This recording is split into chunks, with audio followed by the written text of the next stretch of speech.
Great, thank you. I It's interesting. You're already talking about plans for next year, and that was one of the questions that was something we are going to discuss. Is do you feel like there's a sense of stability now that we're a month, 2 months into this? Do you feel like districts are stabilizing, your schools are stabilizing, and then that you have a plan for the future? Is it still up in the air? That plan is in the air. I've been working with our superintendent to try to see. It's hard to see because we don't have a crystal ball. We don't know what's going to happen in our state. Next week, the state is opening back up in many areas. So we're just going to have to work with our governor as we make plans for the start of school. However, we do not foresee being back in full attendance 5 days. So this has been an incredible means using a Ludo while our teachers are out and learning how to do different types of learning. Separate from a Ludo, I'm curious because you've mentioned the family interactions. Um, how are districts supporting the families, the parents, independent of the students? Well, I know from a teachers, go ahead. I know teachers are reporting way more time conferencing and meeting with parents in their homes because parents are now the in-person teacher in the house. And so a lot of teachers are spending time meeting with parents in the evening, spending their office hours. Our teachers have office hours open for parents, helping support the teachers, help drive the student learning, which is a very different world. When it used to be the opposite, the parents were being asked, to just be the support where the teachers were driving. And now it's kind of almost flipped in some cases. And we've also 5 days into our at-home learning, we put a Google survey form out to our families to find out what their needs are as far as academics, food, care, healthcare, and we've been working from that documentation from our families to be able to assist in every way possible.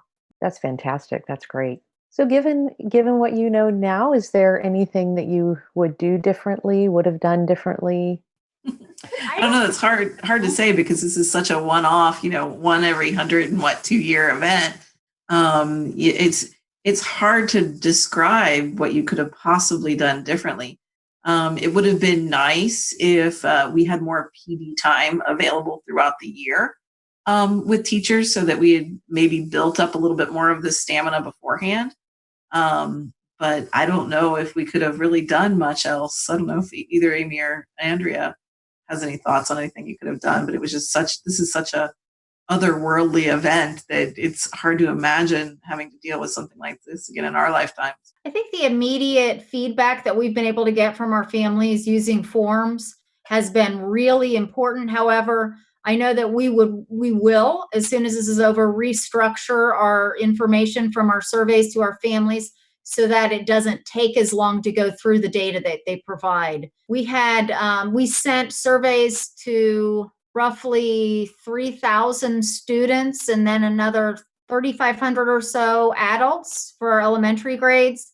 And in order to just get through half of those surveys, you're looking at about 25 hours. So we'll restructure how we communicate, but we would not get rid of the surveys because that drives how we deal with our public. Yeah. And I think along the ways of devices, we're not a one-to-one district. So kids don't take their devices home. We're more of a bring your own, and we have a 2-to-1 in our classroom. So when we were given less than 12 hours during that Thursday before it closed on Friday, we had to find out, did our families have internet access? Did they have Chromebooks? So we have been we did a big surge of, if you need a Chromebook, we set out different times they can come and pick one up. And then have also found that we're having to do a weekly Chromebook distribution because, kids break Chromebooks, things happen. So that was kind of another thing. So I think if we do the online learning in the fall, we're going to have to make sure again that they have internet access and then the devices to do the work. Thankfully, a lot of our families in this district do. We're very fortunate, but we have to make sure that it's equal access for everybody. Sounds like you are handling accessibility well, though, by giving them all those opportunities. We have districts that it was 2 to 3 weeks before they even had a response plan. So you're doing great. I might have been a little obsessive about it beforehand. I probably drove them crazy. My husband travels to China a lot, so I I had heard a lot about this virus before it hit America. And I kept teasing them. I'm like, we got to have a shelter in place plan. We've got to have this. And then it really happened. And I was kind of a little shocked that it happened because I was kind of being, tongue in cheek joking about it, but it was what happened. Well, talk a little bit about the health of your teachers. So we talked a lot about the students and the impact on the students, but how are your teachers doing? They're sad. They're really sad. This is not, what they got in the profession to teach for was to teach from home. They like that interpersonal relationship with kids. So most of them I talked to are sad. A few of them I talked to cried when the governor shut down for the rest of the year. But they're really persevering and they're really stepping up at levels that really, really have impressed me and made me proud to work with these teachers because they're doing a phenomenal job. They miss the children. Nobody went into this in education to sit behind a screen. Oh. I totally agree. It's so hard. We've had teachers, going and, taking walks in neighborhoods, social distancing just because they know their kids are there. They're also, a lot of times teachers they miss their kids so much, they're sending them things through the mail. It might be a coupon for a slushie at a local place or ice cream, but just to let them know that they're still there and thinking of them. Yeah, it'll be a good day when we see someone we know outside of our family that we can go up and give them a big hug. Mm-hmm. We miss that. Well, anything else that you'd like to share? Okay. We really appreciate the time. Damon, are you good? Do you want to add anything? No, I don't think I have anything. I really just appreciate the time. I appreciate the feedback, and I appreciate you for being out there. It's really important.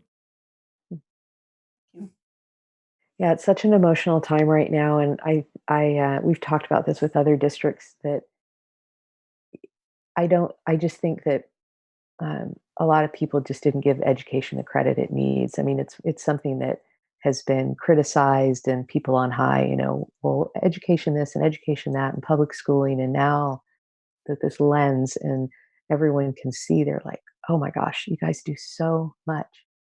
We've people working 18-hour, 16-hour days to get devices ready so that people that don't have them, and hotspots, and all these things that they're just going well above and beyond what is required for the job. So it's not a good thing that we have this pandemic, but I think it's good that you guys are getting recognized for all the hard work that you do. Thank you. Very, very, very much so. And I mean, we're lucky because we hear from a lot of different leaders in education and teachers in education as well, and just seeing the stories of sending ice cream, sending a slushie, that's just happening. It's happening across the country, and while it's not the most important thing and the most that sort of thing, it kind of is, right? It kind of is to have that connectedness and for the kids to feel that they are supported, because not every kid has a great home, not every kid has a great situation, not every kid, all that sort of stuff. And so it's incredibly important work. I really appreciate it. We love what we do. Absolutely. Yeah, it shows.